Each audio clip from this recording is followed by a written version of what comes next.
រណរណបងកូនអ្នកស្រីគ្មានតែយុស័ករណរណ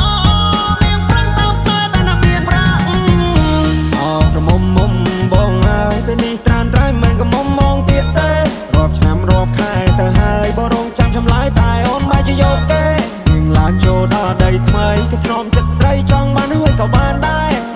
ខ្វល់ពីសុកតុកបងได้ចាំត្រុកអស់នឹងផ្លេចហើយស្រ